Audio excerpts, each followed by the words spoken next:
என் நெஞ்சில் குடியிருக்கும் மிக முக்கியமான ஒரு நேரத்தில் நாம இருக்கிறோம். திமுக ஆட்சியை வீட்டுக்கு அனுப்ப போற சாம்பார் ஆப் எனக்கு நம்ம விக்கிரவாண்டி மாநாட்டுக்கு போவோம்.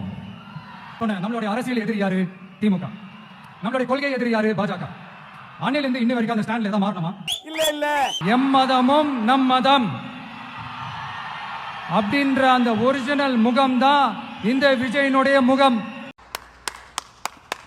சிறுபான்மை சகோதரர்களுடைய ஓட்டு வாங்குறதுக்காக ஒரு பக்கம் கோடி கோடியா செலவு பண்ணி தமிழ்நாட்டு காங்கிரஸ் தூக்கி பைக்குள்ள போட்டுக்க வேண்டியது. ஆட்சியை காப்பாத்திக்கணுங்கிறதுக்காக பாஜகவோட மறைமுக கூட்டணியில இருக்க வேண்டியது. சபாஸ் மாமா சபா. இந்த தேர்தல்ல திமுக தோக்க போறது உறுதி. அந்த ஆஃப்டர் எலெக்ஷன்ஸ் அந்த எஃபெக்ட் என்னவா இருக்கும் இப்பவே சொல்றேன். கட்சியை காப்பாத்திக்கணும்ல, ஏகப்பட்ட கேஸ் எல்லாம் இருக்குதுல. பரவாயில்ல, ஊருக்கு போங்க. இங்கேரியா என்ன ஏதாவது ஒரு பாசிட்டிவா பேசணும்னு பார்த்தா லஞ்ச கேஸ், ஊழல் கேஸ், திருட்டு கேஸ், அவங்க குடும்பத்து மேல, மினிஸ்டர்ஸ் மேல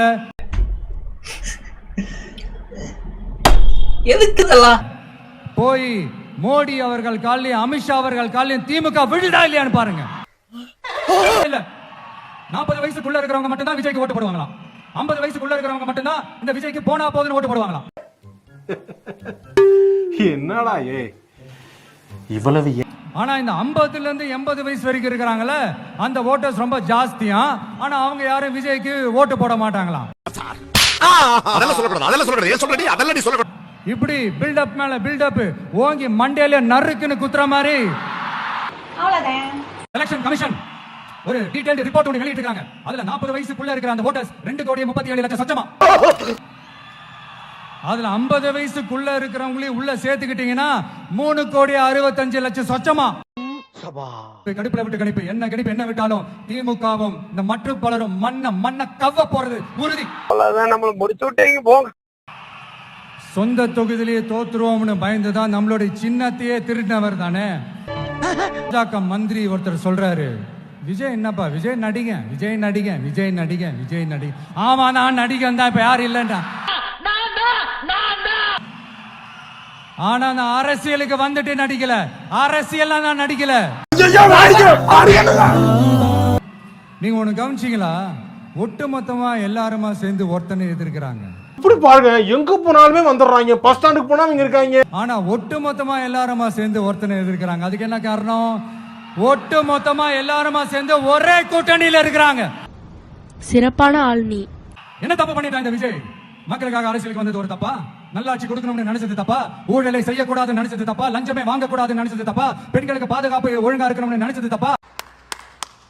என்னமோ நாங்க அரசியலே பண்ண மாட்டோம், இந்த விஷயத்துல எல்லாம் நாங்க அரசியலே பண்ண மாட்டோம் வீடியோ போட்டுவிட்டு போய் சட்டசபையில் உட்கார்ந்துக்கிட்டு ஏன் மேல பழி தூக்கி போடுறீங்க, லேட்டா வந்துட்டாருன்னு.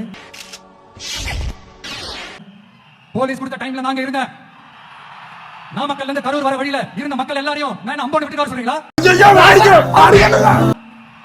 நாமக்கல்ல இருந்து கரூருக்கு நான் எப்படி வந்தேன், எவ்வளவு நேரத்துல வந்தேன், உலகமே லைவ்ல பாத்துக்கிட்டு இருந்தது. வாய் கூசாம ஏன் மேல பழி தூக்கி போடுறீங்க?